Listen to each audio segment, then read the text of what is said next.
C'est avec plaisir que nous vous accueillons pour cette nouvelle émission Éclaire-moi. Bienvenue à chacun de vous. La vie chrétienne est jonchée de petits cailloux. Parfois, on se sent tellement proche de Dieu et il suffit d'un petit relâchement, si infime soit-il, pour que tout bascule. Comment trouver l'espérance après ce relâchement? Comment trouver l'espérance après l'épreuve? Mais peut-on parler réellement d'épreuve? Qu'en est-il réellement? C'est ce que nous verrons avec nos intervenants aujourd'hui. Aujourd'hui, nous vous invitons à renaître en Dieu. Comment trouver l'espérance après l'épreuve? Sans plus attendre, permettez-moi de vous présenter nos invités, qui nous apporteront un éclairage précieux sur le thème du jour. Nous avons avec nous le pasteur Patrick Luciat et Nadine Toussaint, qui est psychologue. Bienvenue à vous deux. Nous sommes ravis de vous accueillir dans cette émission aujourd'hui. Merci Katie, merci Marthe. Comme nous l'a si bien dit Marthe en introduction, la vie chrétienne est jonchée de petits cailloux.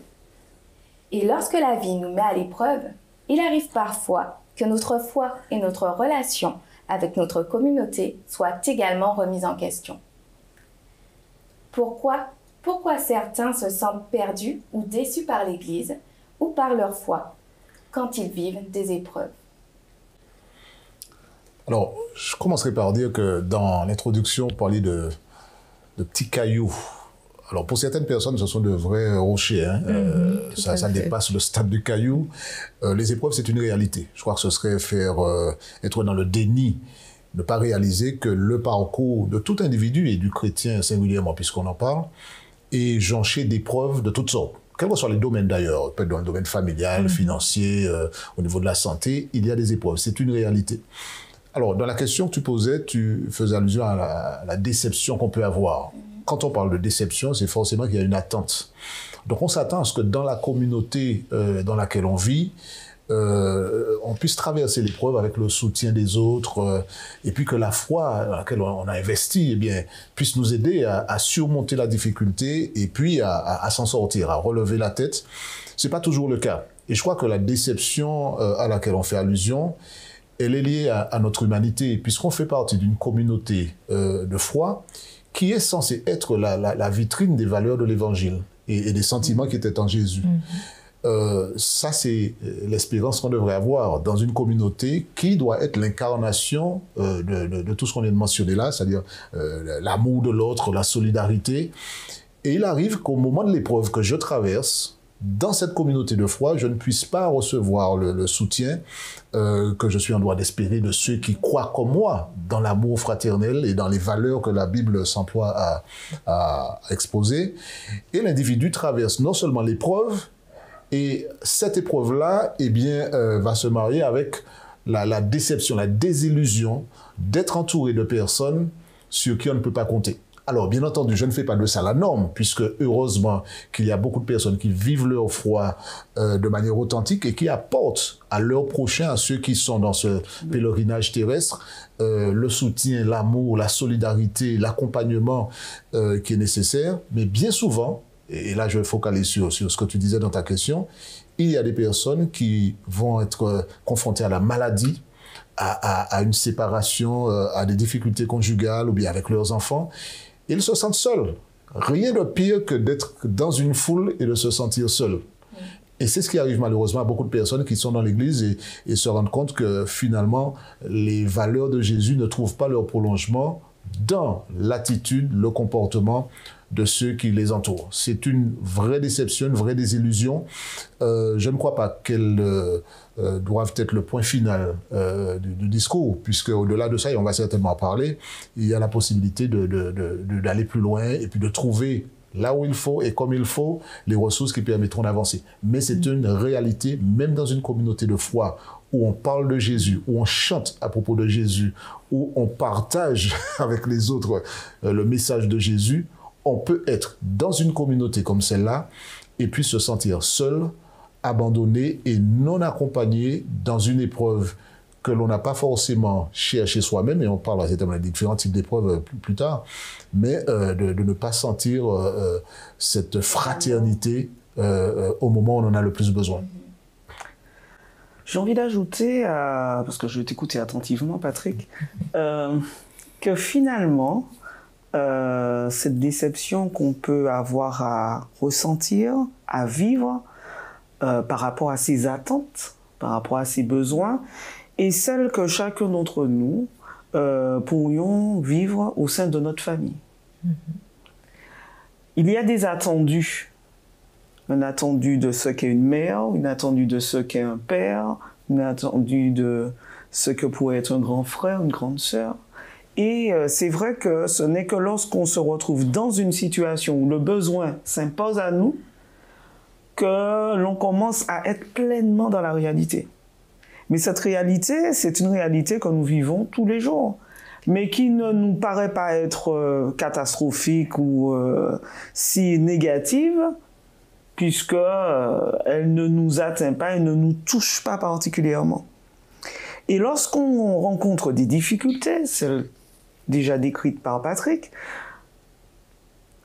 là on se retrouve là au pied du mur, face à soi-même, confronté, percuté par la réalité de ce que l'on vit, la douleur que cela peut avoir pour nous, la souffrance que cette épreuve ou cette situation peut générer en nous.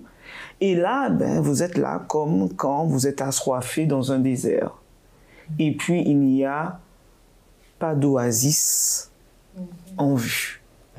Et là, finalement, il y a une double souffrance. La souffrance de l'épreuve et puis la souffrance dans l'épreuve. Je ne sais pas si vous me suivez. La souffrance de l'épreuve, de la situation qu'on vit, et la souffrance dans l'épreuve, c'est-à-dire dans la situation face à ce que l'on pourra trouver ou non comme support. Maintenant, heureusement, comme disait Patrick, ce que nous décrivons là n'est pas la norme, mais je suis simplement en train d'essayer de décortiquer avec vous la situation de quelqu'un qui se retrouve en difficulté et de comment elle le vit à l'intérieur de soi. Nous sommes souvent déconnectés. Or, l'enseignement biblique nous invite à être connectés. C'est ça. Connectés à Dieu, mais connectés à nous pour pouvoir être en vérité dans notre relation avec Dieu et dans notre relation avec les autres. Et comme bien souvent nous sommes plutôt dans le paraître, dans nos relations avec les autres, nous pouvons aussi être dans l'épreuve, dans l'incapacité, dans l'impossibilité de réclamer ou de demander ou de faire voir ce dont nous aurions besoin. Donc, quelquefois, peut-être que nous aurions pu avoir l'aide, l'amour, le soutien, l'accompagnement nécessaire, mais nous paraissons comme... comment? On paraît s'en sortir tout seul. Exactement, nous paraissons nous en sortir tout seuls, n'avoir besoin de rien ni de personne.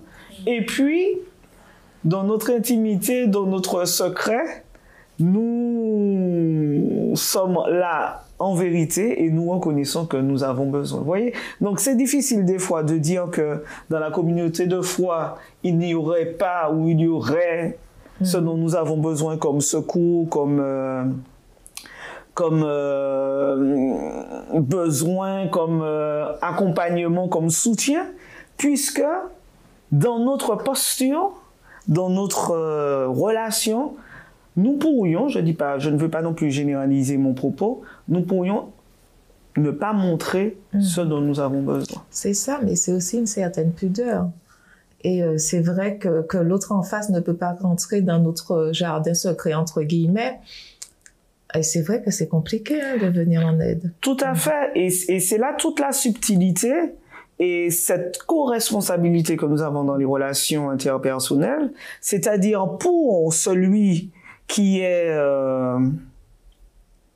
dans le besoin, de pouvoir entendre son besoin, permettre en démarche, de pouvoir partager son besoin si c'est possible, parce que ce n'est pas toujours évident qu'on est dans l'épreuve voilà.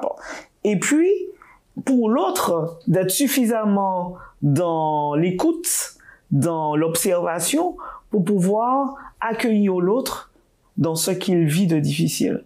Donc, vraiment, la question de l'amour de Dieu, la question, toutes ces valeurs, comme tu disais, Patrick, que nous confessons, que nous professons dans notre vie spirituelle et dans notre relation au sein de la communauté de foi, voit son expression, ou devrait voir son expression, une fois que nous aurons aussi appris à vivre pleinement, à être pleinement, comme Dieu nous invite à le faire.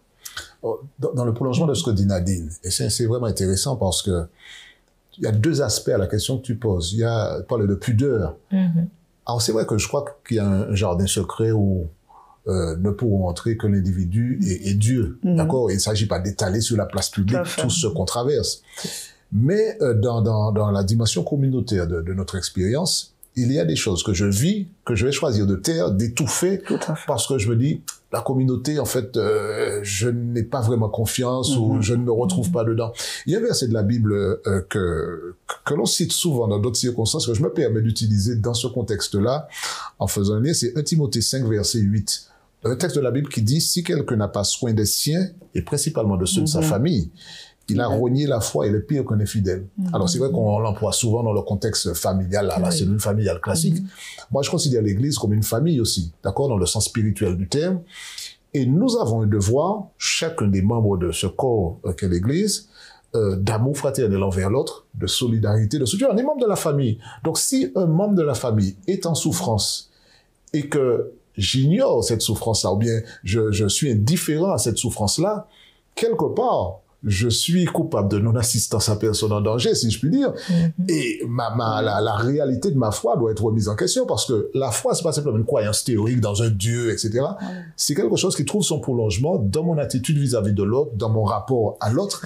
Et je dois pouvoir, à défaut d'apporter la solution, parce qu'on n'a pas forcément la solution au problème. Quelqu'un qui vous dit, voilà, bien, j'ai un cancer, je souffre, j'ai pas forcément le médicament miracle pour faire disparaître la maladie, mais mon attitude, ma présence, le rapport que j'aurai avec l'autre sera un véritable médicament pour cet individu. Et je crois qu'on a ce devoir moral et chrétien d'être à l'écoute, comme tu disais, Nadine, de l'autre, tout en respectant le caractère privé de certaines choses et ne pas détruire, certainement, je pense qu'on en parlera plus tard, ne pas détruire cette confiance-là que l'individu peut avoir. Parce que souvent, ce qui arrive, c'est qu'un individu dit, oui, je sais que je suis dans la communauté, j'ai partagé avec un tel, et ce que j'ai partagé s'est retrouvé sur la voie publique, je ferme la porte définitivement, je considère que je suis mathématiquement dans la communauté, mais relationnellement, je n'y suis pas. Et ça, je crois que c'est un drame, un double drame pour la personne qui est dans la souffrance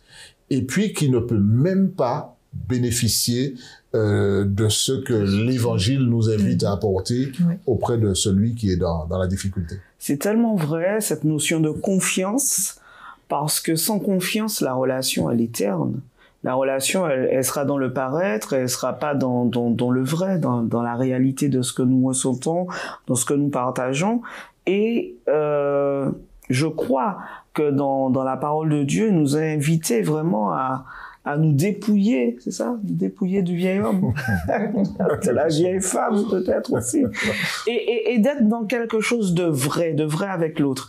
Et ce que nous avons à gagner dans notre expérience de l'Église, parce que pour moi, l'Église, c'est une expérience, c'est faire Église, c'est être en relation avec l'autre et expérimenter, être dans l'action, comme tu disais, Patrick, dans ces choses que nous pensons être si faciles, mais qui ne le sont pas.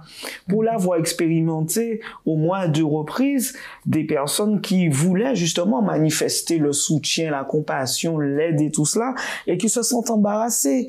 Ah oui, Nadine, j'ai su que, mais bon, je n'ai pas trouvé comment venir vers toi pour, etc. Ou bien quelqu'un d'autre qui me dit, oui, je sais que, mais excuse-moi, je suis désolé, mais... Alors, j'ai dit dire à la personne, mais il n'y a pas de souci, je sens dans ta démarche qu'il y a de la bienveillance et que tu souhaites apporter ou partager ce que tu as comme information par rapport à la difficulté que nous rencontrons. J'accueille. Mais c'est vrai que des fois, peut-être que ces personnes ont reçu un traditionnel boc, qu'on connaît, qu'on a vécu tous une fois dans sa vie, et que ce soit difficile. Maintenant, Dieu nous invite à cette différence, et de pouvoir penser que si je m'adresse à quelqu'un, qu'elle aura la décence, c'est le mot que j'avais sur le bout des lèvres, mais avoir la bienveillance, l'amour tel que Dieu nous demande de pouvoir le répandre, de garder secret ce que je reçois, de partager ce que Dieu m'a peut-être donné à partager avec cette personne, et puis des fois de rester dans le silence et juste dans l'accueil et dans l'accompagnement. C'est ça, c'est ce que j'allais dire, parce que pour rebondir sur ce que tu as dit aussi, des fois, l'autre a peur du jugement, donc on a besoin d'aide, mais on a peur de se confier aussi parce qu'on ne sait pas comment ce sera accueilli. Et à contrario, celui qui peut nous apporter du soutien, ben, il a peur d'être rejeté. Exactement. C'est ça, donc on ne sait pas toujours quelles sont les limites, jusqu'où je peux aller, ne pas être trop intrusif, et puis comment on va accueillir l'aide que je veux apporter. Alors finalement, lorsqu'on est dans l'épreuve, on est face à soi-même, et lorsqu'on veut accompagner quelqu'un dans l'épreuve, on est face à soi-même. Et Dieu nous invite à grandir, à faire ce travail à l'intérieur de nous. Alors, je ne vais pas en dire plus, parce que je pense qu'on va développer par la suite. On est dans l'ère du développement personnel, et puis il y a plein de théories, plein d'axes qui sont proposés. Mais je crois que le plus grand des psychologues, c'était Jésus lui-même, et qui nous propose des choses dans sa parole pour que nous puissions, nous, dans notre examen de conscience, être suffisamment éclairés, éclairés dans notre posture, dans qui nous sommes, dans là où nous en sommes, dans notre relation avec Dieu et dans notre relation à l'autre, pour que nous puissions, dans ces situations-là, demander à Dieu, oui, de nous éclairer. Seigneur, voilà, je vois cette personne en difficulté, je me sens poussé à pouvoir l'accompagner, l'accueillir ou lui porter une attention particulière. Donne-moi les mots, donne-moi l'attitude, donne-moi l'attention. Et de même, celui qui est dans l'épreuve, eh bien, Dieu, voilà, je sais que tu m'as placé dans une famille spirituelle. Donne-moi de pouvoir manifester que j'ai besoin. D'accord. Que j'ai besoin. Donc, c'est vrai, on a parlé de petits cailloux, de gros rochers, mais parfois on peut aussi décider comme ça de prendre un peu de recul avec sa vie chrétienne. Et ben, je vous invite à écouter ce témoignage, le témoignage de Gabriel, qui a fait ce choix, à un moment de sa vie, de se retirer un peu. On verra où ça l'a mené. Donc, soyez attentifs à ce témoignage. Alors, merci Gabriel, merci de nous recevoir et merci de partager ce moment avec nous. Donc, est-ce que tu peux nous dire qui tu es, qui est Gabriel et comment tu es venu à Christ? Mon prénom, c'est Boulanger Victoire. D'accord. Mais tout le monde... Gabriel, j'ai même entendu dire qu'on t'appelle aussi Gabou. On m'appelle Gabou, Gabi, Gabou, Tati. Maman. Même ceux qui ne connaissent pas autant. Les grands comme on dit Tati, Tati, Tati, Gabou, Gabou, Gabou, c'est comme ça. D'accord. Moi, c'est petit toute bagaille. Ok. Moi, ça, maman gâteau, c'est petit toute bagaille. Et puis, bon, j'ai connu Dieu par les biens de deux frères. Ils sont venus ici, ils se sont partagés en plusieurs équipes pour évangéliser la commune. Ok. Mais c'était la première fois que j'ai entendu parler des adventistes. Des adventistes, parce que j'étais plutôt d'église, des chants d'église et tout. Ok. Mais les gens venaient à chaque dimanche ou à chaque samedi, je ne me rappelle pas, qui venaient nous amener la parole, nous faire comprendre, nous aider à comprendre, à aimer Dieu, pour nous dire qu'est-ce que Dieu voulait de nous, étant humains, qu'est-ce qu'on doit faire pour avoir la vie éternelle. Ok. Et c'est de là... Les conditions, les 10 commandements et tout. Mais qui ça mis à raconter là? Parce que je n'ai jamais entendu ça. Oui. J'ai laissé l'évangile, je suis parti dans le monde par la frivolité, mais personne n'a rien su. Je ne peux pas mentir sur les membres de en disant, ils m'ont dit, ils m'ont fait, ils m'ont dit. Personne. Tu t'es laissé... Je ne crois pas dire petit A, quoi dire petit A, libre cadencé, ou laisser comme... Voilà, c'est ça. J'ai perdu mon temps. Je suis tombé enceinte en 1975 de mon fils. Rien de s'y passer, personne ne va marier pour. Moi, je vais tomber en corps de machine, personne ne peut dormir ou dans le monde cavoterie. Je me suis laissé aller. Aller danser, faire comme le monde et tout. Mais il y avait quelque chose qui me tourmentait. C'était un chant qui s'appelle Reviens, reviens. Et ce chant-là, je faisais taire ma conscience pour ne pas écouter la voix du Saint-Esprit. Je dit, ça chante à Gambiti, comme ça. Ça chante à Nika, alors je dit, ah, quelle est ça? Ah, et je mettre en musique. Ah, pour moi, courir derrière. Mais ça me revenait. Alors, ce chant, ce cantique-là, il me semble que c'est le cantique 253. Quoi? C'est le cantique 253. 253. OK. Que ça surgit. À chaque fois que je faisais, je remarquais quelque chose de mal. Ce cantique-là surgit. Tu avais cet appel. Alors, je dis, un jour, on dit, ça, c'est le Saint-Esprit qui va prier moi là. Mais comme il ne m'a pas écouté, je continue à faire ça vraiment. Oui. Mais Priscilla, qui habitait là, Priscilla, Gladys, sa maman, nous avons au temple samedi bien sapé. Gabou, à nous aller, ma assise là. Gabou, nous devant.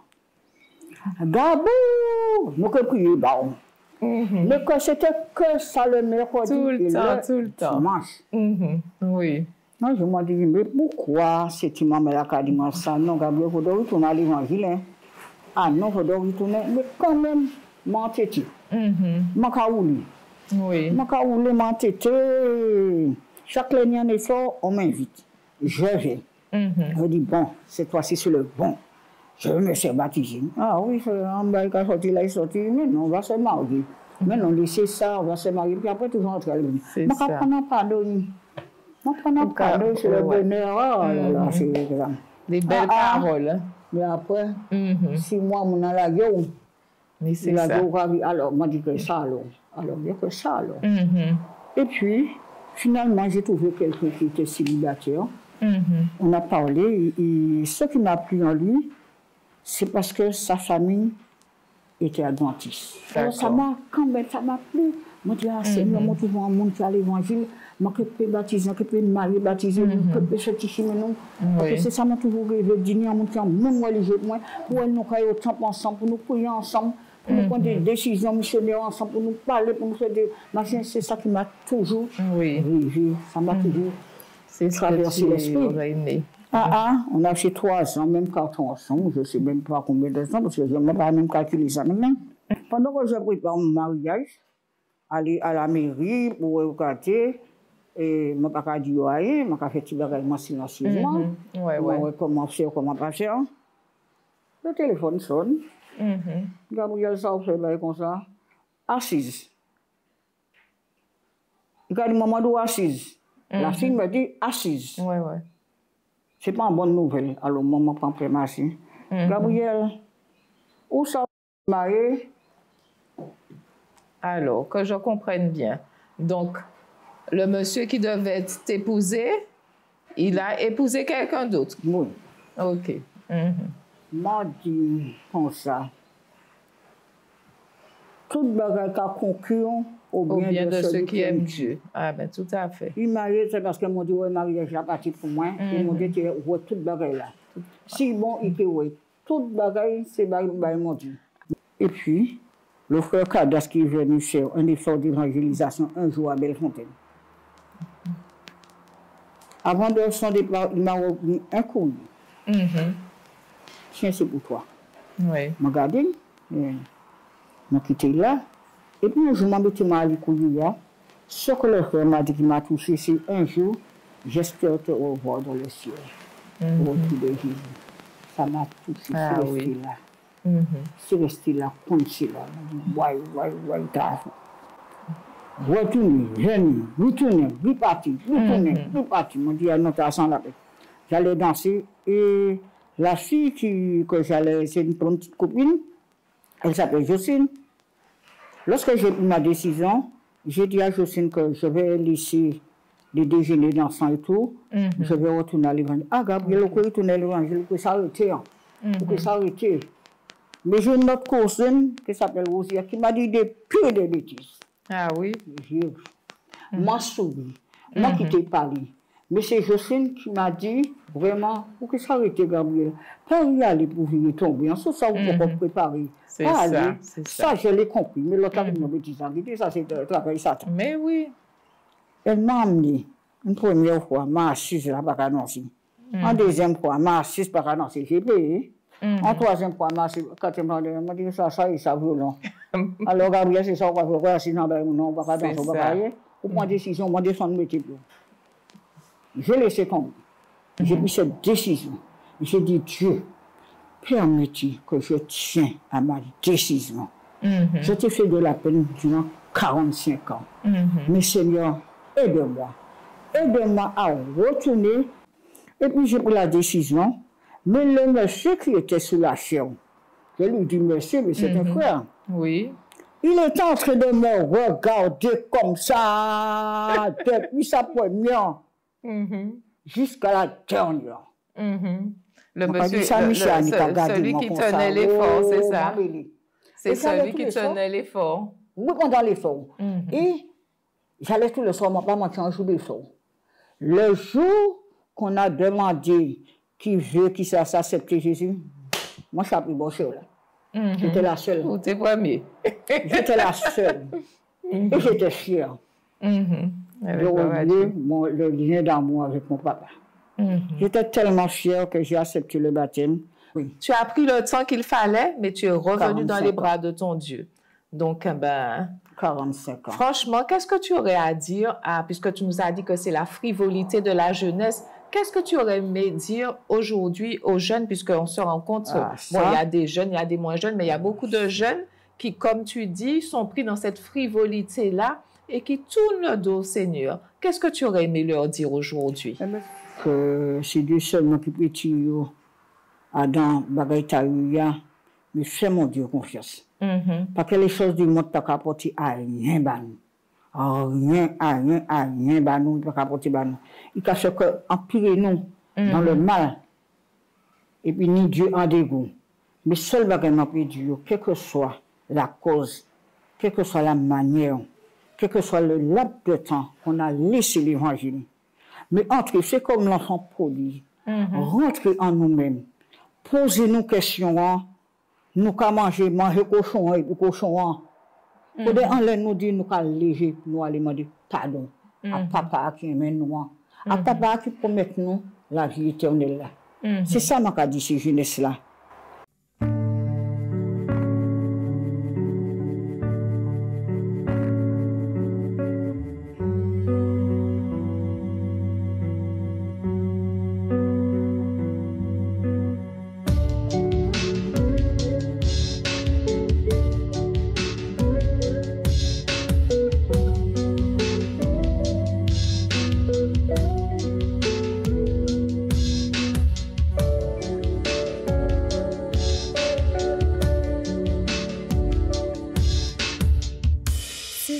Facile d'abandonner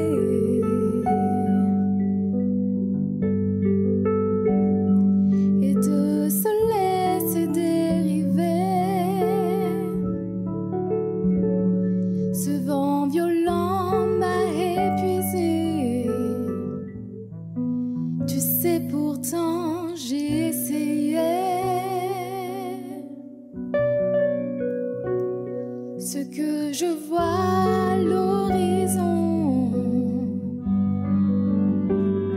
est l'ennemi de ma vision. Une bataille dans mes pensées. Tout en moi voudrait arrêter. Mais tu m'appelles à continuer.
Lorsque mes rêves semblent s'effacer, comme un dessin sur une plage, faire demi-tour sans faire d'histoire, m'évaporer comme un brouillard. Non, je n'ai plus la force ni l'espoir de faire un pas vers ma destinée. Mais tu m'appelles à continuer, à m'accrocher à tes promesses. Dieu, tu m'appelles à voir plus loin, bien au-delà de ma détresse. Fermez les yeux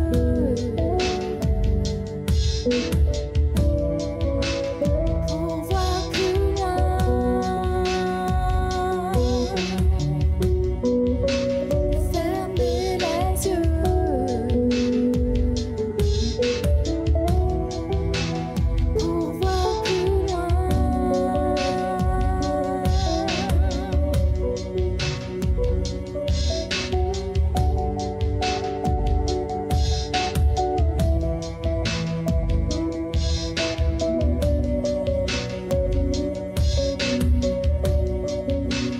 Fermez les yeux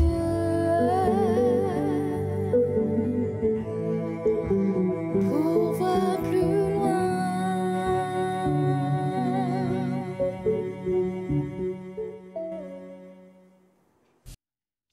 Je tiens à remercier Gabriel pour ce témoignage qui est vraiment rempli d'anecdotes, mais vraiment rempli de la présence de Dieu, parce qu'on a vu tout au long de sa vie, il y a toujours eu la main de Dieu qui accompagnait Gabriel malgré ses décisions, malgré son relâchement. Elle avait toujours cette présence de Dieu dans sa vie. Donc, mais comment expliquer le fait déjà de se dire, mais je regarde ici l'herbe est plus verte ailleurs, sans pour autant qu'il y ait quoi que ce soit qui m'ait choqué. Au contraire, j'aime mon Dieu, je suis toujours dans cette relation, mais j'ai envie d'aller regarder ce qui se passe ailleurs. Et c'est vrai que ça se passe souvent, régulièrement, on peut dire, au sein de notre communauté. On voit des jeunes qui partent. Je ne sais pas si c'est parce qu'ils veulent tester, voir si l'herbe est plus verte ailleurs. Mais ce qui m'interpelle, c'est de me dire, on s'en va, mais on ne sait pas si on reviendra. Et dans le témoignage de Gabrielle, elle entendait cette petite voix, cette voix divine qui lui disait « Reviens, reviens » au travers de ce cantique. Mais comment revenir à Dieu? Comment renaître à Dieu? On a l'influence du monde, on a l'attrait du monde, on a effectivement cet amour, on connaît notre Dieu, il a toujours été là dans les épreuves, il est là avec nous, il nous soutient, on a nos frères et sœurs qui nous encouragent, on a nos amis, notre famille qui est là avec nous, qui nous dit, ta place est là, on t'attend. Mais le temps. Je crois qu'on est carrément dans le surnaturel. Faut bien comprendre les enjeux. La perspective biblique de ce qui se passe est une perspective de conflit. Alors, si on prend les événements en isolé, on se dit, tiens, mais il y a telle personne qui est partie, telle personne qui vit telle chose. Mais quand on regarde la perspective globale, nous sommes en fait dans un conflit entre le bien et le mal par personne interposée. C'est-à-dire que faut bien comprendre que le monde entier, comme dit la Bible, est sous la domination du malin. Il ne faut pas minimiser la puissance de séduction de cet ennemi-là. Alors ça veut dire quoi? Ça veut dire effectivement, comme tu l'as dit, je peux être dans une communauté qui, sans être infaillible ou parfaite, finit par me lasser, puis je veux aller regarder ailleurs. Je ne peux pas dire simplement que c'est parce que telle personne m'a mis des bâtons dans les roues, m'a glissé une peau de banane, je vais chercher un bonheur ailleurs, comme dit l'autre. Et c'est là où je dis bien que la puissance de séduction est extraordinaire. Si je m'en fie au texte biblique, on sait que le diable a réussi à séduire des êtres supérieurs à l'homme et qui était dans un univers de perfection. Donc, on peut très bien être attiré par quelque chose qu'on n'arrive même pas à expliquer. Qu'est-ce qui nous attire comme un aimant chez l'autre, alors qu'on a l'enseignement qui nous dit que c'est au pied de Jésus que le véritable bonheur se trouve. Mais ça, c'est la réalité du monde dans lequel on vit. Et quand on comprend ce conflit-là, on peut mieux appréhender cette démarche-là où un individu va se retrouver attiré. Alors, le souhait qu'on a, c'est bien sûr que la personne réalise que finalement, l'herbe n'est pas plus verte, mais que ce n'est que déception, parce que l'être humain en lui-même n'a pas réussi à trouver le bonheur, la paix et la sérénité. On trouve des éléments qui donnent l'impression que certaines personnes réalisent trop tard que ni l'alcool, ni la drogue, ni la débauche n'apportent vraiment au cœur de l'homme ce dont il a besoin. Mais certaines personnes ont besoin de passer par là pour le réaliser. Et puis, le mystère de la vie fait que certaines personnes, tout en réalisant qu'elles sont en train de se noyer, vont quand même rester là et ne pas s'accrocher à la bouée qui pourrait leur permettre de regagner la berge. La réalité, c'est cela.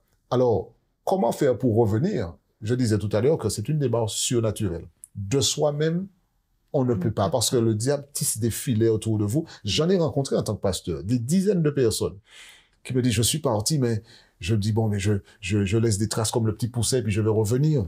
Et puis je réalise que je ne retrouve pas le chemin pour revenir. C'est terrible. Je ne retrouve pas le chemin et je veux, mais je ne peux pas. Et Saint Paul le dit, hein, je veux faire ce qui est bien, mais je ne peux pas. Le mal est attaché en moi. Et le diable s'évertue à prendre dans ses filets des personnes qui se sont aventurées sur ce terrain-là. Mais ce qui est formidable, je trouve, c'est que la Bible, c'est un livre d'espérance. Et je crois qu'il n'y a aucune situation qui échappe à la puissance de Dieu. Même dans le plus profond des trous dans lequel on se serait mis, on se serait retrouvé, la main de Dieu peut nous atteindre. Et tu as donné dans le témoignage de tout à l'heure ce chant qui revenait de manière récurrente et qui est là comme un appel de phare que Dieu fait. Et il dit, je suis encore là, je suis là. Et ça, pour moi, c'est surnaturel parce qu'il y a des gens qui ont donné des témoignages. J'en ai entendu de ceux qui disent, je n'arrive pas à comprendre comment j'ai fait pour revenir. Parce que là où j'étais, seul Dieu peut faire ça. Et il n'y a pas plus tard que quelques semaines, eh bien, j'ai eu l'occasion dans une série de conférences de voir venir à Christ quelqu'un qui s'est fait baptiser et qui était dans les profondeurs. Je ne vais pas donner trop de détails ici pour ne pas exposer son cas, mais qui était dans les profondeurs, hein, dans la rue, etc. Et que j'ai eu le plaisir de baptiser, qui a vécu quelque chose de très très fort et qui est en train de vivre quelque chose de fort. Et on se dit, mais c'est miraculeux. Seule la puissance de Dieu peut permettre à un individu de vivre ça. Et je crois que c'est là où il faut à la fois, bien entendu, l'accompagnement humain, mais aussi se rappeler que seule la puissance de Dieu, qui se manifeste parfois à travers nous, à travers les chrétiens que nous sommes, les disciples, peut prendre quelqu'un qui est au large et puis la ramener au pied de Jésus. C'est une expérience extraordinaire. Quand on revient, malheureusement, certains ne vivent pas cette expérience, d'autres se noient, et puis finalement n'ont pas ce privilège de refaire l'expérience avec Christ et de réaliser ce qu'ils ont perdu pendant 1 an, 2 ans ou 45 ans, comme dans le témoignage que tu as donné. Mais je crois que c'est là où l'Église a un rôle à jouer. On va certainement développer cela. L'Église a un rôle à jouer pour toujours être là et dire, même si on n'a pas été parfait, mais on est là, les bras sont ouverts et chacun a une responsabilité pour faire de l'Église cette communauté-là. Tout à fait. Et dans ce témoignage, on voit bien comment la posture de l'Église, des amis, est toujours bienveillante, n'est pas dans le jugement, mais plutôt dans l'accueil. Et très certainement, ça a fait son chemin. Tu disais 45 ans, mais qu'est-ce que 45 ans? Qu'on est déjà aujourd'hui au mois de juin, et voilà quoi. Donc le temps passe vite. Parfait. Par contre, ce qui est plus long, c'est le temps psychique. C'est-à-dire être dans cette conscience. Tu disais, Patrick, mais ça peut prendre du temps de se rendre compte que finalement, ce que l'on vit et qui paraît être de la joie, du bonheur, n'est qu'éphémère et qu'illusion. Mais oui, mais j'ai un ami qui me disait, mais le bonheur, ça n'existe pas, Nadine, mais voyons, ça n'existe pas. Mais apprenons-nous, avons-nous, nous qui sommes là autour de l'ampoule, de la lumière, avons-nous expérimenté ce qu'est la vraie joie? Avons-nous expérimenté ce qu'est le vrai bonheur? C'est-à-dire cette sensation de paix intérieure, de bonheur qui n'est dépendant de rien d'autre que de sa relation avec Dieu. C'est cela. Et tant qu'on n'a pas pu transmettre cela et que individuellement on ne l'a pas vécu, ressenti, perçu, ben c'est facile d'aller voir ailleurs et de vivre des choses qui nous paraissent nous contenter.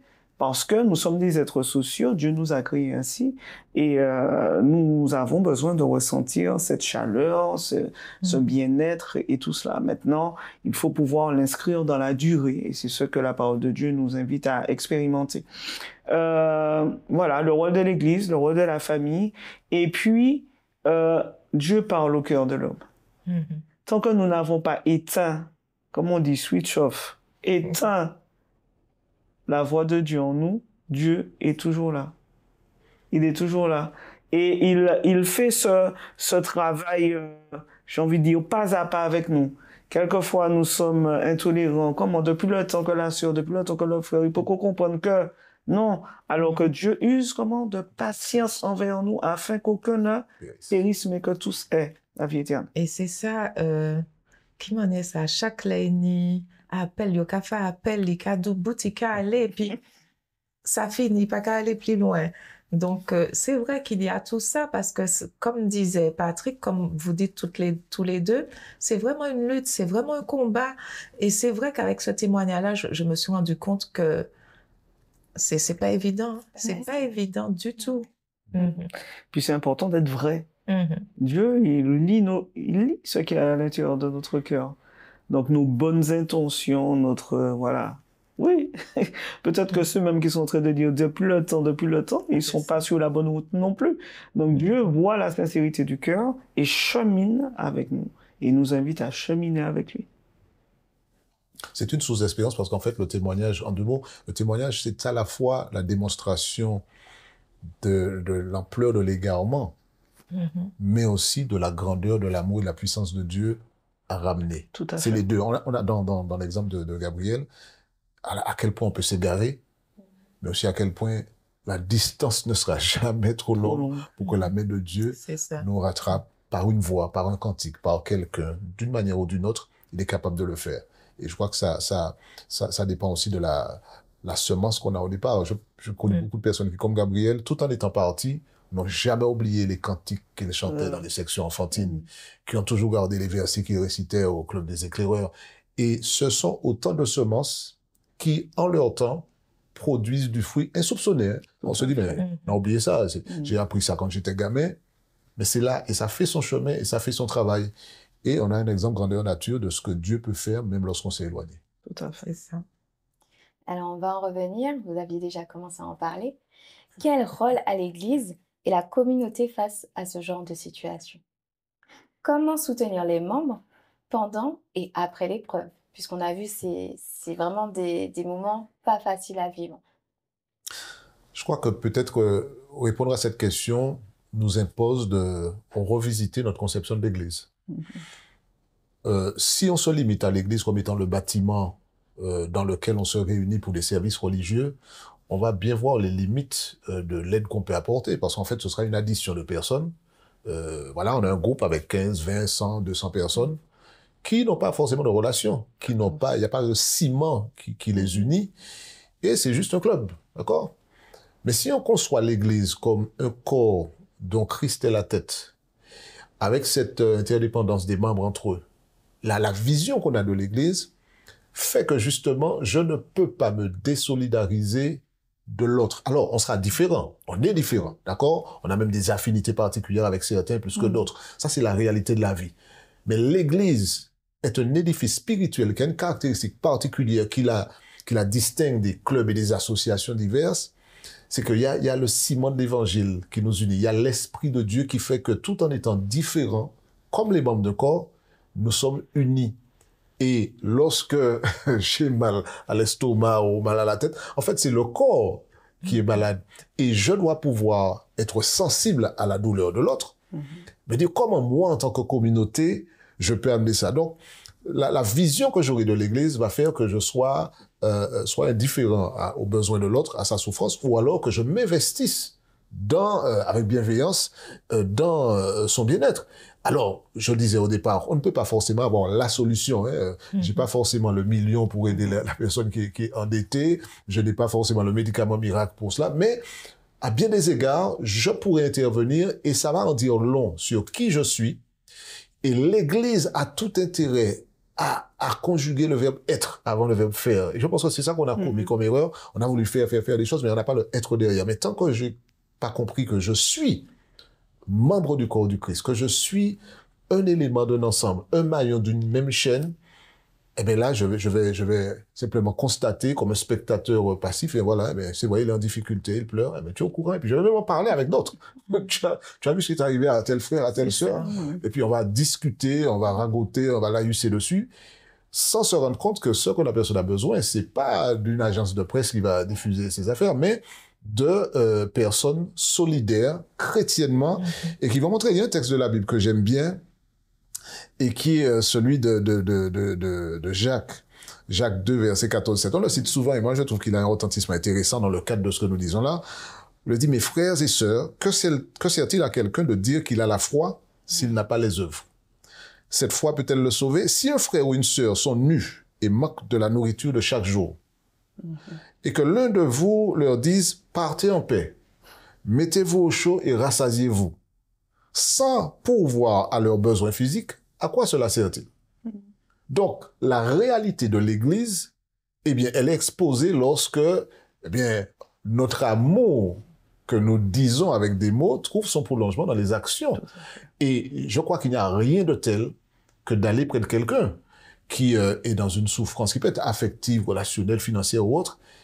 Parfois, une main autour d'une épaule en dit long sur la fraternité et l'amour. Une parole ou même un regard. Et comme tu disais tout à l'heure, Nadine, et je crois que c'est très intéressant, parfois garder la bouche fermée. Le silence parfois est plus assourdissant qu'un long discours.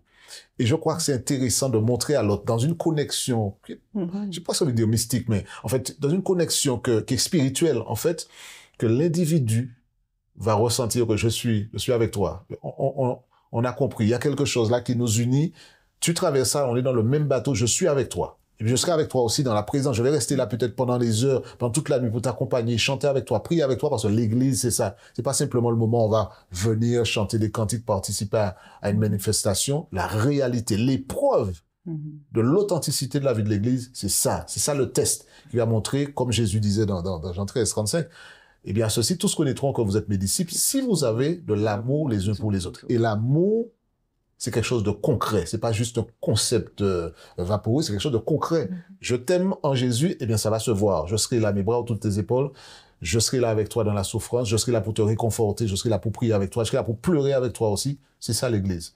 Quand on a compris ça et que ce concept-là nous habite, je pense que ça changera la réalité de ce que vivent certaines personnes, malheureusement, aujourd'hui, et qui considèrent l'Église plus comme une expérience de blessure, comme vous voyez, un endroit qu'il vaut mieux éviter qu'une expérience où on peut trouver un baume en Jésus à travers ceux qui lui ressemblent, ceux qui ont accepté d'être ses disciples, et puis un réconfort qui est vraiment nécessaire lorsqu'on traverse l'épreuve.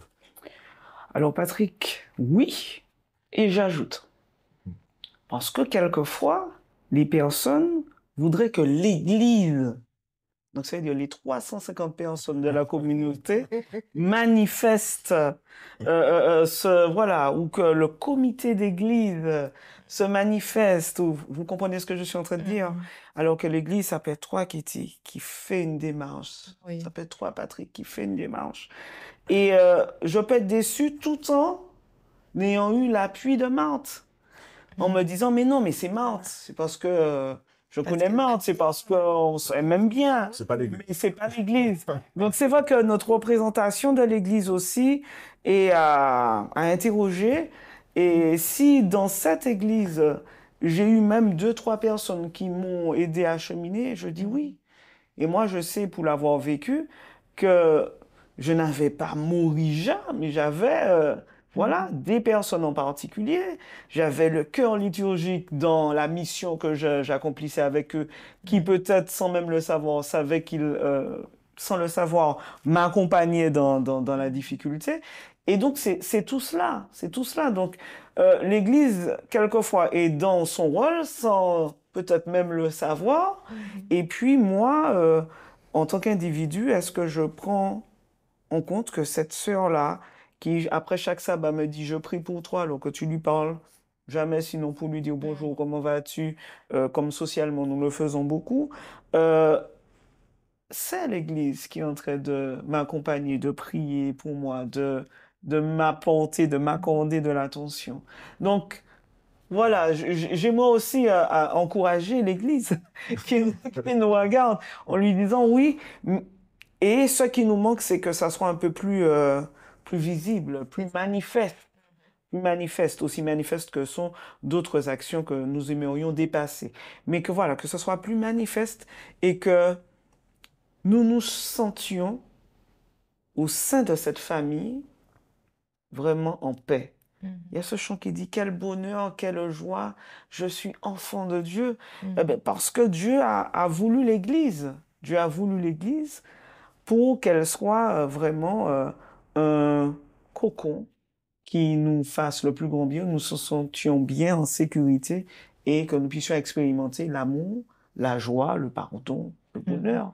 Dans le prolongement de ce que tu dis, Nadine, c'est intéressant, mais c'est vrai que on peut être, on peut se regretter, pour dire les choses comme ça, que l'Église ait des représentants bien solitaires parfois. D'accord. Ça nous disait que, voilà, tu parles de 350 personnes, parfois c'est 1000. Oui. Parfois c'est 1000 et il y en a que 2 qui font Église. Parce que, j'ai peut-être juste un peu statistiquement, mais c'est une manière de dire qu'en fait, oui, c'est vrai, je peux pas simplement dire que je rejette l'Église parce que la majorité n'a pas réagi comme on devrait espérer, et puis que quelques-uns, et je dis, ce serait quand même, c'est dommage quand parfois ce sont 2 seuls représentants sur 1000. Alors, bien entendu, ça ne signifie pas que tous les autres soient condamnés à l'enfer éternel, c'est pas du tout ça, puisque en fait, parfois, il y a dans l'Église, et c'est le drame surtout des grandes églises, parfois, on ignore certaines choses. Comme tu disais tout à l'heure, certaines personnes vont garder au fond d'elles-mêmes leur souffrance, vont mettre le masque, et puis donner l'impression que, et puis d'autres personnes qui sont bienveillantes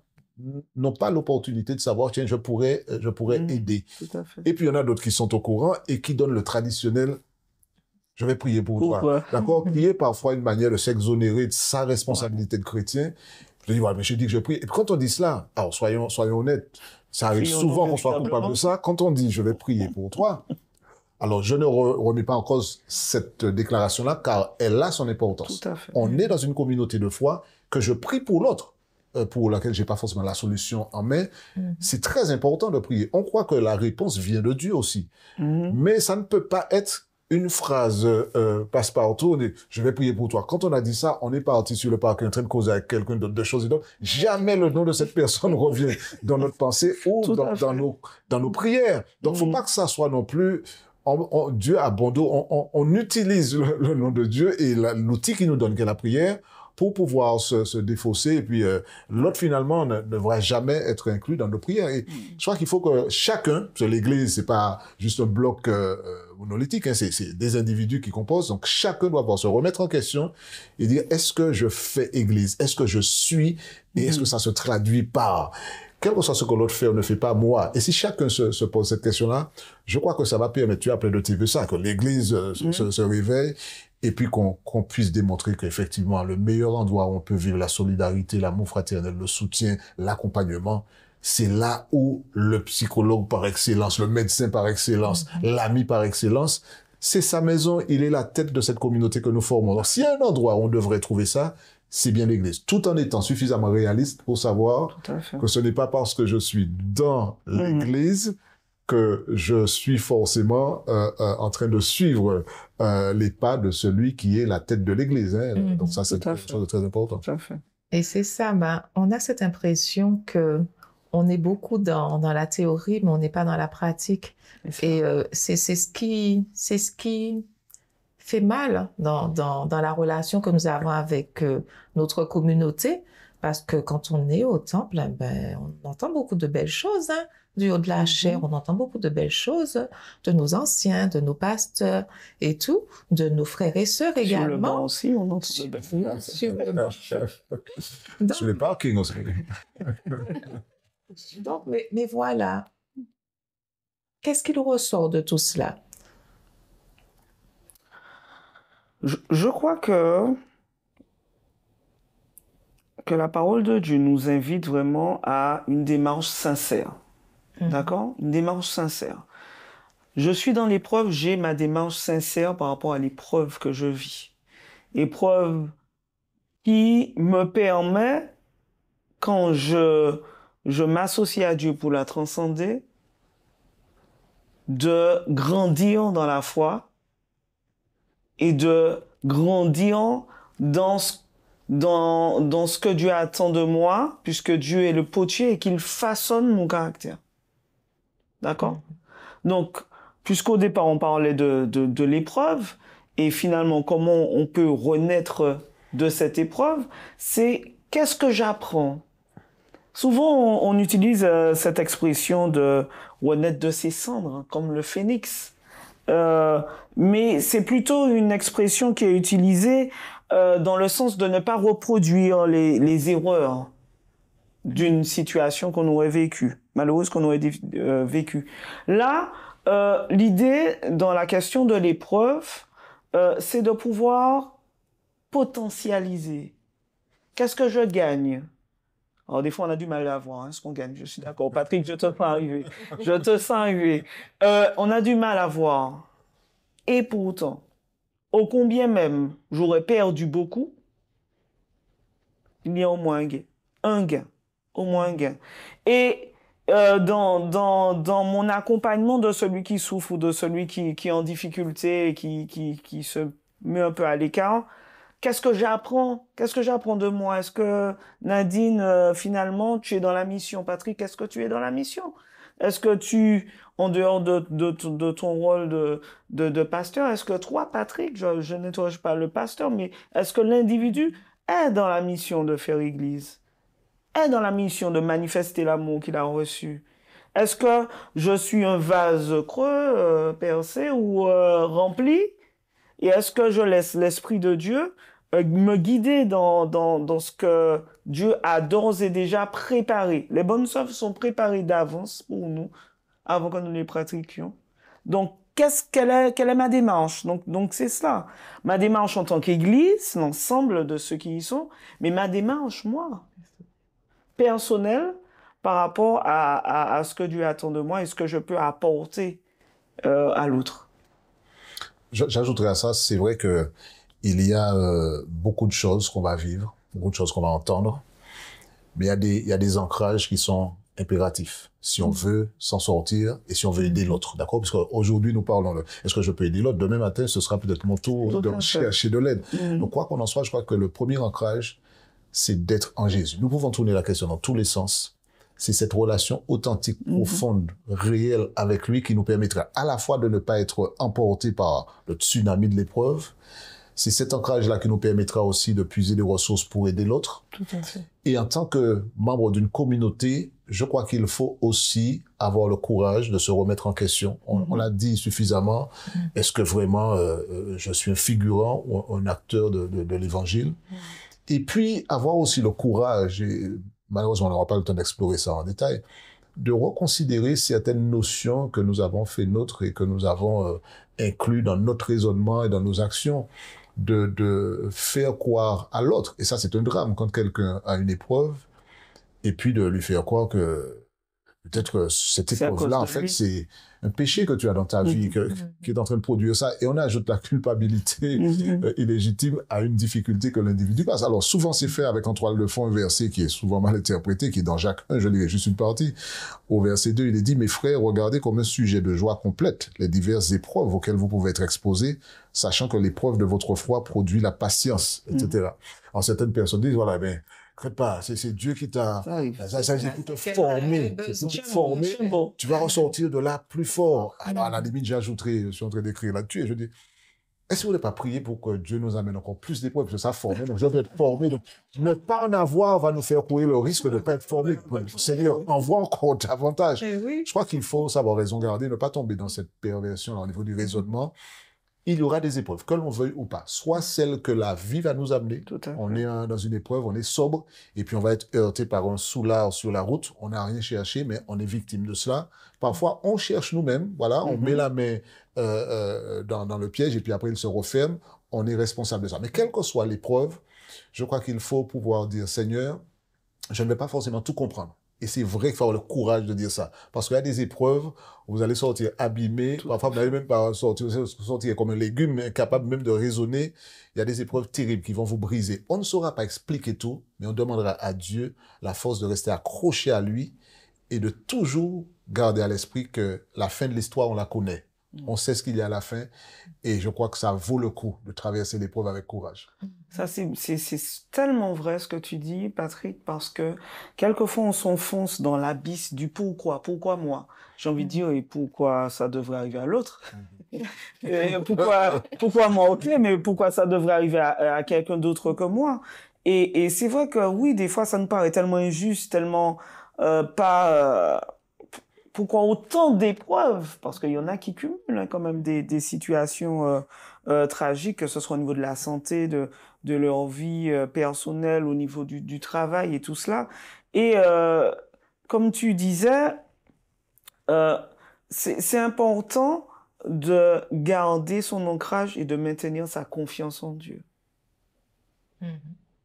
Il y a un texte biblique qui m'a toujours saisi, qui dit, mais finalement, l'important c'est que ton âme soit sauvée. Donc tu peux arriver, moins un bras, moins... Alors ça paraît, ouais Nadine, c'est bien, tu dis ça, mais tu as tout ce que tu as sur toi. Mais vous voyez ce que je veux dire? Et ça m'a saisi. Et je me dis, ok, d'accord. Donc finalement, le pourquoi, chercher le pourquoi va me mettre en difficulté psychologique. D'accord? Il y a des choses que je dois comprendre, je demande, et quand je demande à Dieu, Dieu me montre. Dieu montre. Dieu va montrer. L'examen de soi est important aussi. Dieu va montrer ce que nous n'arrivons pas à déceler.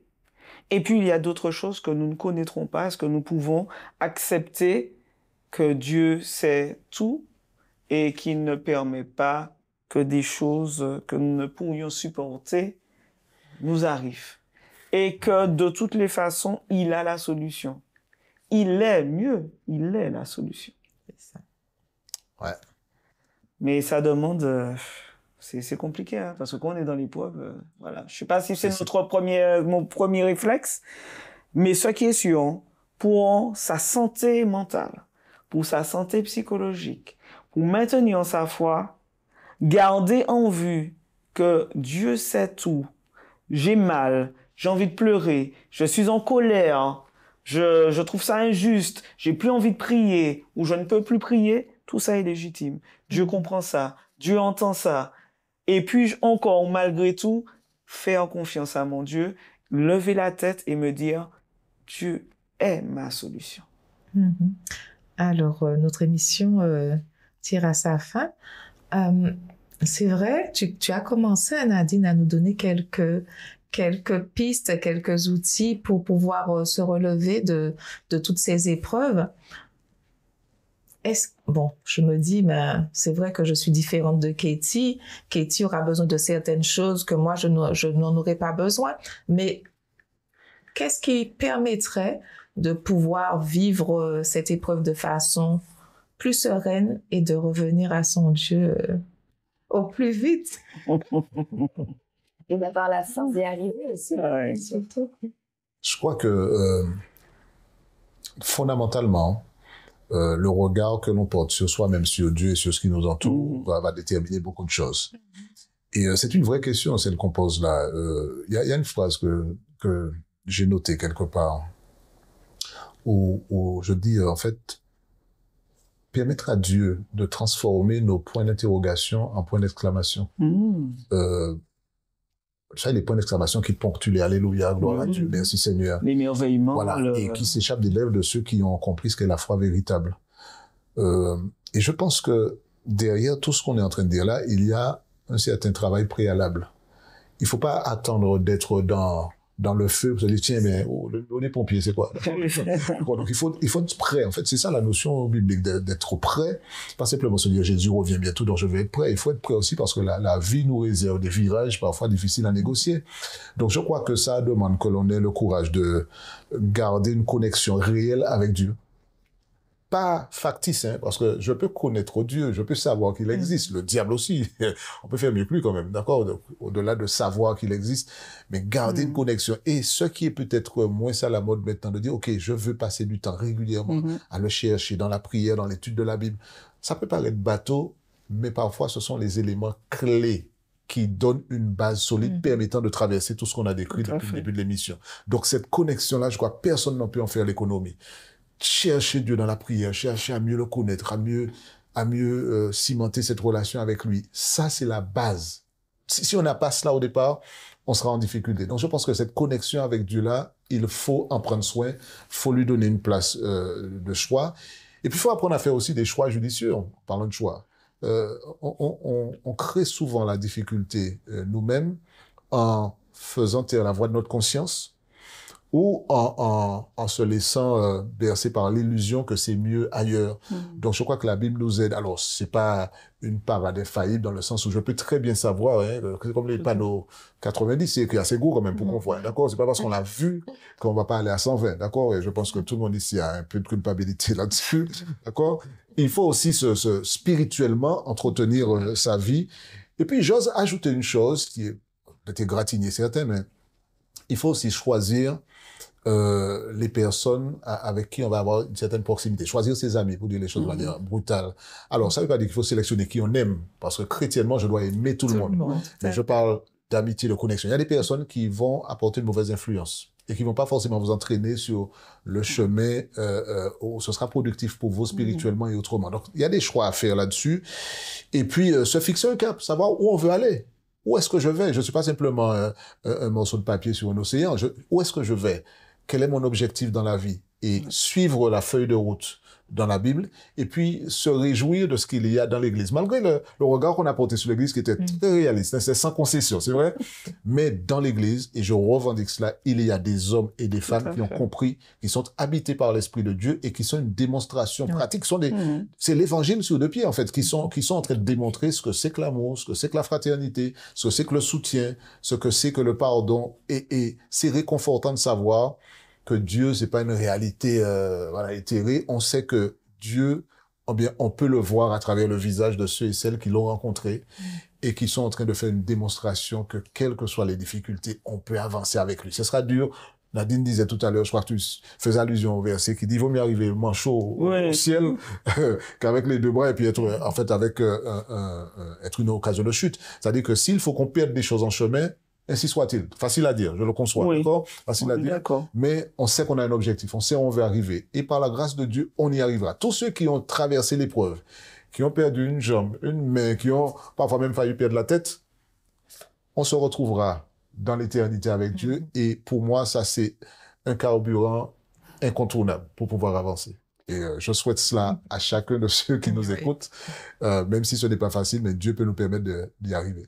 Alors, j'aimerais ajouter ou renforcer encore ce que tu viens de dire.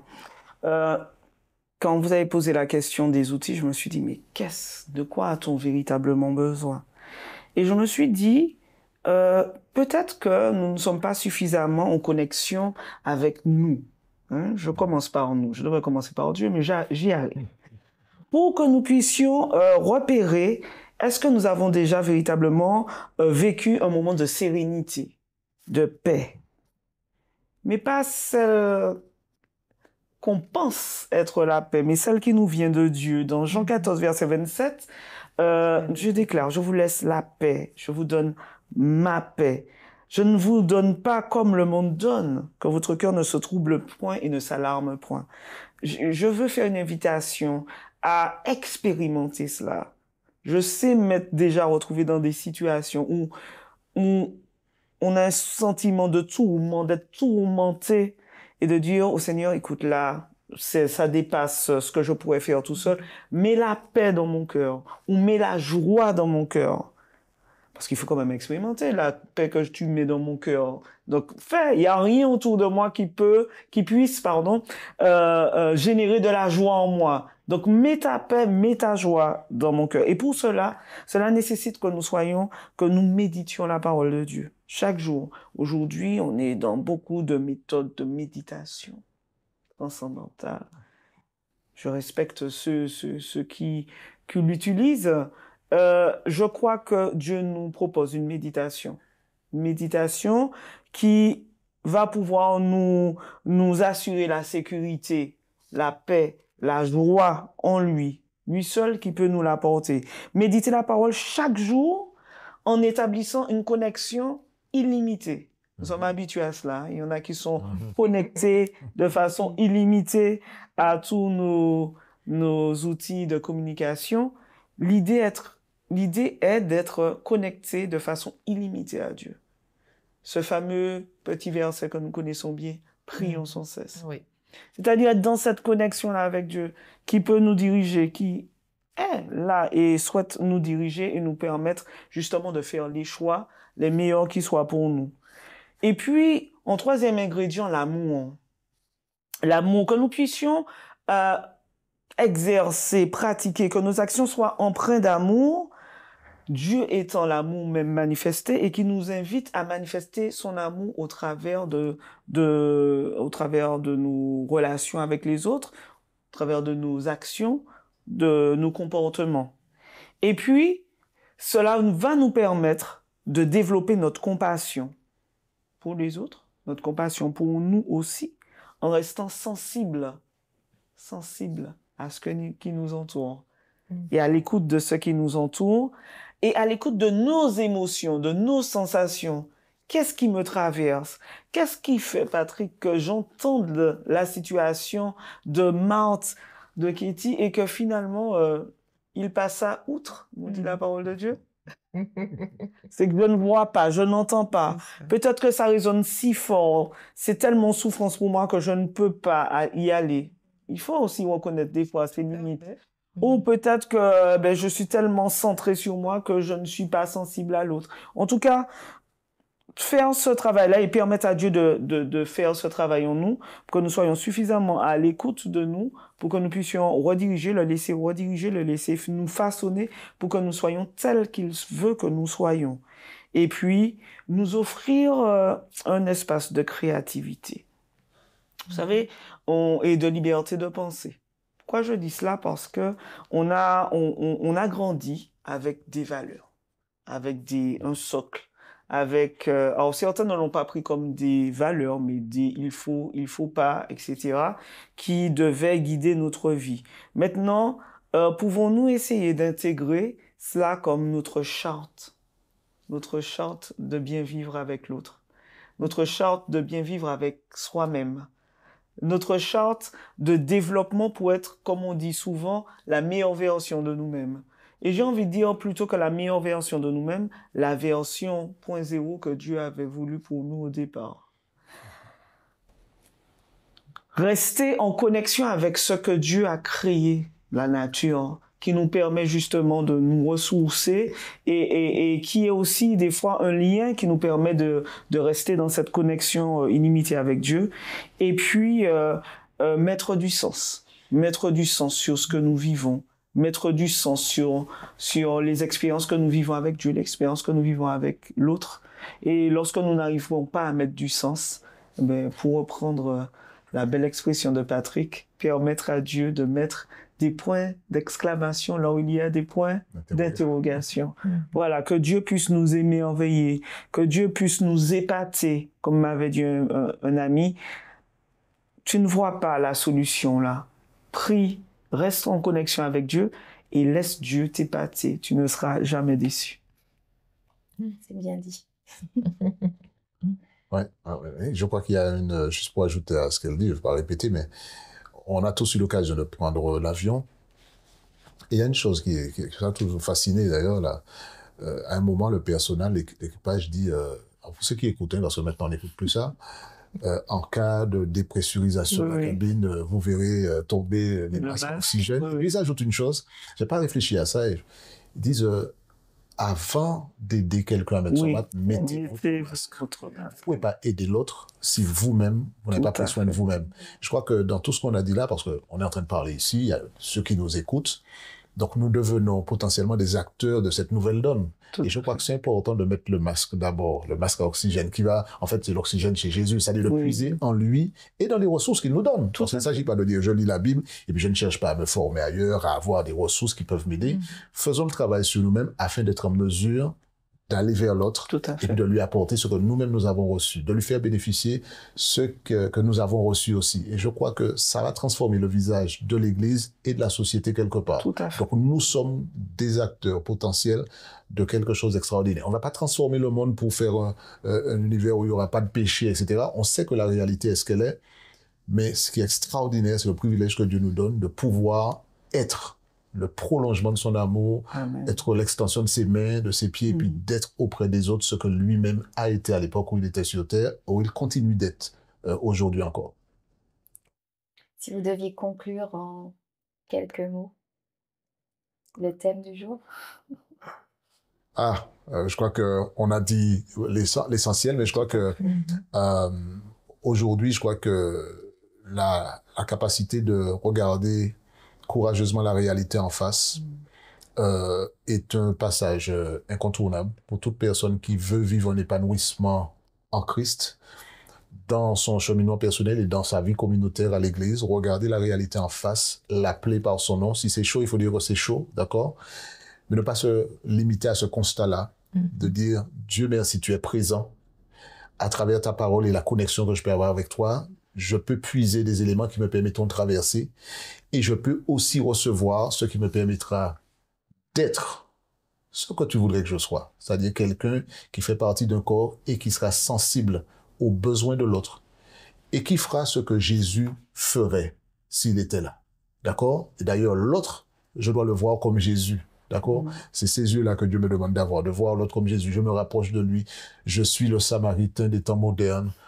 Dans tous les domaines, comme je dis, en étant sage. Hein, il ne s'agit pas de faire intrusion voilà, dans la vie des autres et dire je sais que tu es dans le besoin, donc tu es seul, je viendrai chez toi, etc. Il faut savoir quand même rester dans le cadre de ce que l'Esprit de Dieu nous demande de faire.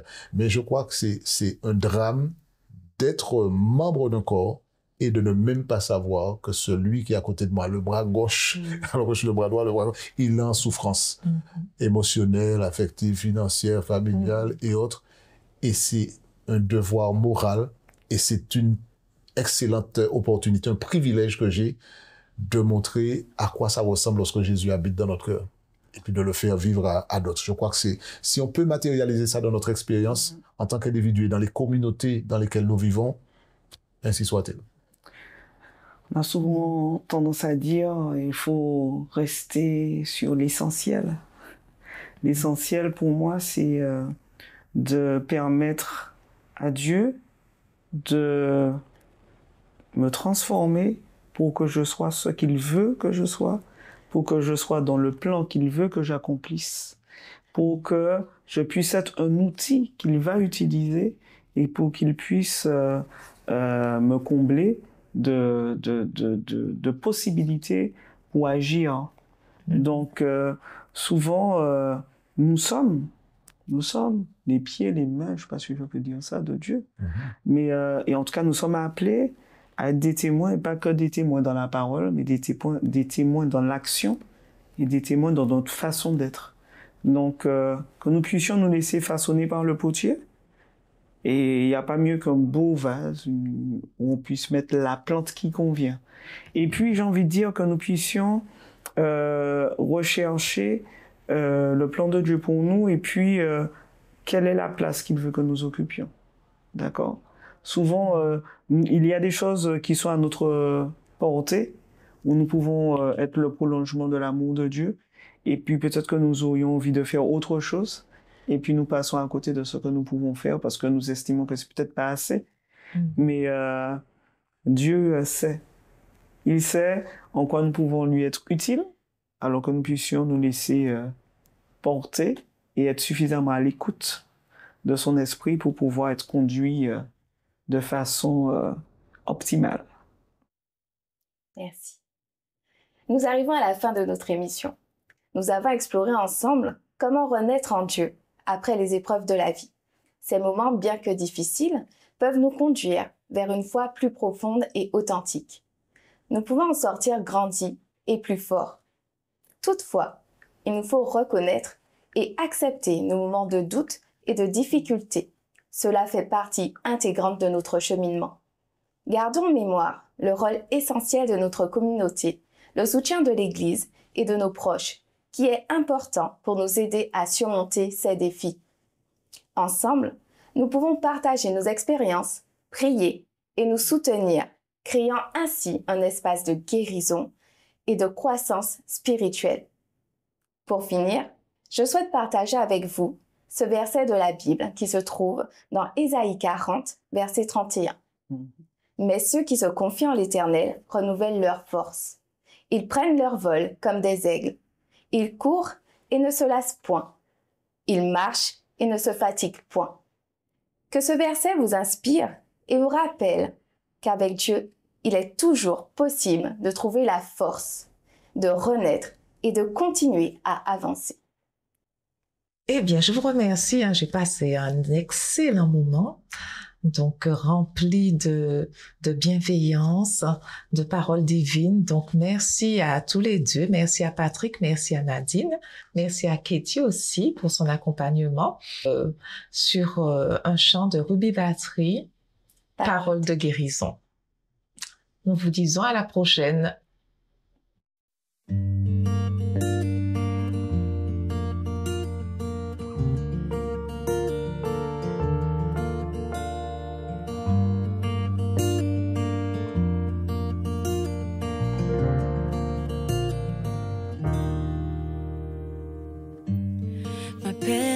D'aujourd'hui ne m'apporte que mépris et déchire mon corps.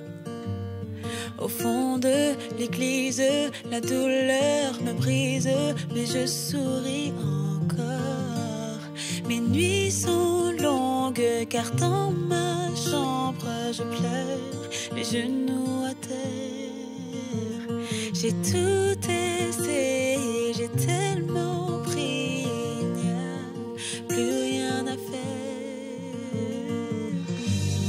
Mais je trouve ma force dans tes mots, paroles de guérison. Moi, je trouve ma joie dans la louange qui monte vers toi, oh mon roi. Paroles de paix, paroles de joie, paroles de guérison. Parole de paix, parole de joie, parole de guérison.